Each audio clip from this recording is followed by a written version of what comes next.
안녕하세요. 고도원의 유튜브 칼럼 시간입니다.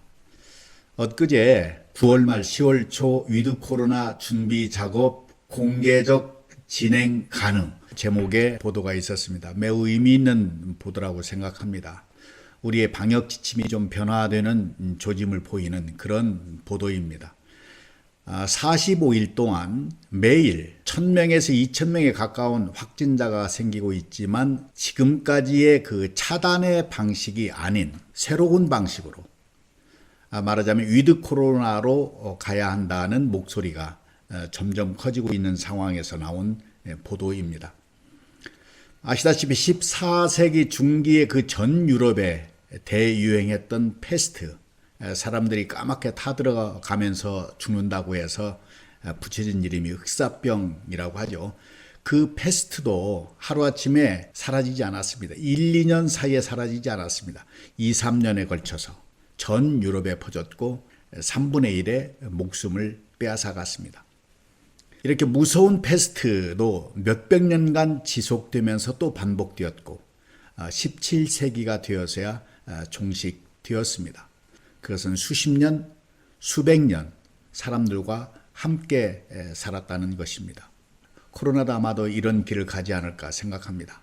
지금 코로나에 영향받지 않은 나라는 없습니다. 그 중에서 인도, 이스라엘, 싱가포르의 경우를 저는 주목하고 있습니다.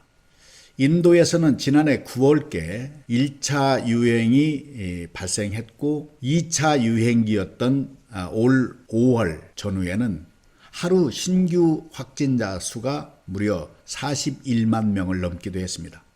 그렇지만 6월부터는 확산세가 크게 꺾이기 시작했고 수도 뉴델리를 비롯해서 전국에서는 대중교통 운행, 상점 영업 등이 거의 정상화되었습니다. 이스라엘의 사례도 주목해 볼 만합니다. 백신 접종률 선두를 달리면서 많이 알려졌습니다. 최근 델타 변이에 의한 4차 대유행이 상당한 수준인데도 불구하고 위드 코로나를 준비하고 있습니다. 4차 유행이 본격화했지만 이스라엘 정부는 국민 경제활동 보장 등을 이유로 강력한 봉쇄 조치를 취하지 않았고 나프탈리 베네트 총리는 백신 접종을 하고 적절하게 마스크를 잘 쓰고 책임 있게 행동한다면 우리는 이번 유행을 이겨낼 수 있다고 말했습니다. 그리고 위드 코로나를 진행하고 있는 것입니다. 영국도 사회적 거리두기 같은 방역 활동을 기존의 방역 활동을 사실상 중단했습니다. 지난달부터 높은 백신 접종률을 바탕으로 실내 마스크 착용, 거리두기 등 방역 규제를 완화하는 이른바 자유의 날을 선포했습니다. 가장 눈여겨볼 만한 모델은 싱가포르입니다. 방역 모범국으로 꼽히던 싱가포르는 이미 지난 7월 델타 변이에 출현해도 굴하지 않고 코로나19와의 공존을 전제로 한 새 방역 로드맵 단계별 이행안을 마련했습니다. 봉쇄와 감염자 추적, 신규 확진자 집계 등 기존 방역 조치를 폐기하고 검역 없는 여행, 대규모 사적 모임을 허용하는 방침입니다.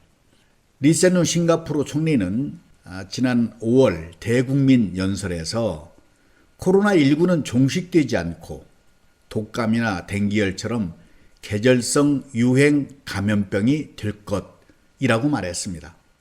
물론 방역의 끈을 완전히 놓지는 않았습니다. 싱가포르는 전 국민의 70% 이상이 백신 접종을 이미 마쳤습니다. 델타 변이에 따른 적극적인 사회적 거리두기도 함께 시행하고 있습니다. 핵심은 점진적으로 그 나라의 상황에 맞게 큰 로드맵을 갖고 풀어가고 있다는 것입니다. 인도의 경우는 여전히 10,000명에서 40,000명대, 영국은 30,000명대의 확진자가 계속 나오고 있습니다. 숫자만으로는 무섭고 놀라운 수치입니다. 그렇기 때문에 마스크는 앞으로도 계속 사용해야 할 것입니다. 그러나 이 코로나 팬데믹을 다시 바라봐야 할 시점인 것은 분명해 보입니다. 우리나라에 맞는 방역과 시스템을 다시 생각해야 할 때입니다. 물론 신중한 접근은 필요합니다. 그래서 미리 그림을 좀 그려가는 것이 중요합니다.